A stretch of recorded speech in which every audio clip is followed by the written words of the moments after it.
Hello beer tubers and welcome to yet another beer review with me here, the Master of Habits. Today looking at yet another beer by the Lost Abbey, a collaboration beer that they did last year with New Belgium, which I've had a few beers from when I was in the States. And this is the Lost Abbey New Belgium Betta Bretta. It's their 100% Brett fermented ale on 6.3%. I love that label with all the frogs. And it has a little duck there in the background, which is a little reference to the Duck Duck Goose beer. And New Belgium also did their own version of it, which is called Brett beer, I believe. So yeah, that's interesting. And I usually really dig Lost Abbey stuff, and the stuff I've had from New Belgium, especially in the Lips of Faith series, was pretty good. So yeah, this should be interesting. Not too promising there. And the glass I'm going to be using is a newer one I got from Moritz Fiege, from Moritz. This is in Germany. This is says like it's the character of the beer that gives you enjoyment in life, and it's a really cool glass. It's kind of like the Lost Abbey glass, but one weird thing is that they only do like lagers and stuff, and they have such a fancy glass. That's kind of funny.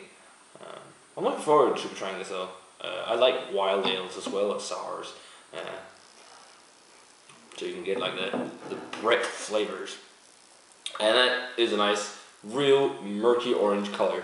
Definitely looks like along the lines of a Belgian strong ale or something like that, Belgian blonde, but with that Brett in there. Nice little white head. Definitely has carbonation. Aroma on it. Lots of breadiness and grapes and cloves.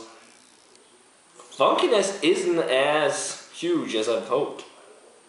I do get a slight bready, doughy funk, but which is quite nice. But also a little touch of barnyard and some fruity esters. But it's not insanely funky in the aroma. It smells more like a pretty nice Belgian strong blonde ale with touches of funk. Some grape notes, some white grape notes, what I mean, a little bit of pear, some sugary notes, not all the way into candied sugars, but a little bit like the Belgian candied sugars.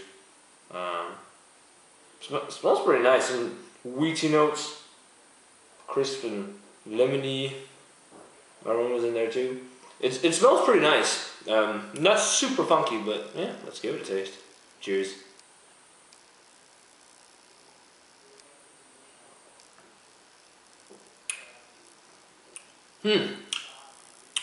Not the wildest wild ale I've had.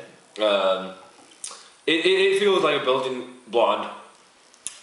Not a huge Belgian blonde because it's only 6.2% alcohol, but it does. That's what it feels like. It does have some funk character to it, but it's not a great amount. The body on it is medium. It's quite chewy actually, which is quite interesting. Touch of bitterness. It definitely has that dry Brettanomyces yeast estery flavor that lingers on the back end. It definitely cuts the dryness. You get a little bit of that classic Brett flavor, but it's not too much. Along with some of the wet hay notes, and a lot of doughy breadiness. Super doughy and bready beer.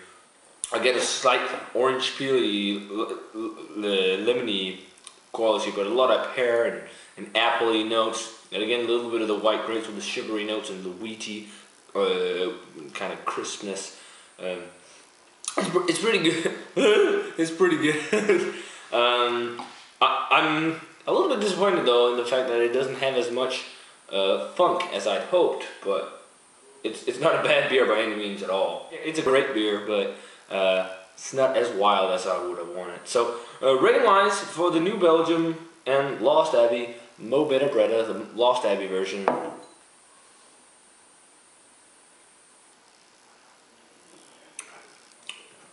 I'm gonna go 82 on this one. It's a really nice Belgian blonde with some Brettanomyces flavors. So if you like that kind of style, definitely something worth checking out if you can get it. Not one I would go on my way to get, because you can get better Brettanomyces beers or wild ales, but that's still good, pretty good stuff. So yeah, guys, definitely let me know what you guys think of the the Lost Abbey and New Belgium Betta Bretta if you've had it. And do you prefer the New Belgium version, the Brett beer? Guys, as always, remember to comment, subscribe, check out the Facebook fan page and Twitter. And I'm going to say cheers. And I'm going to see you guys in the beer review.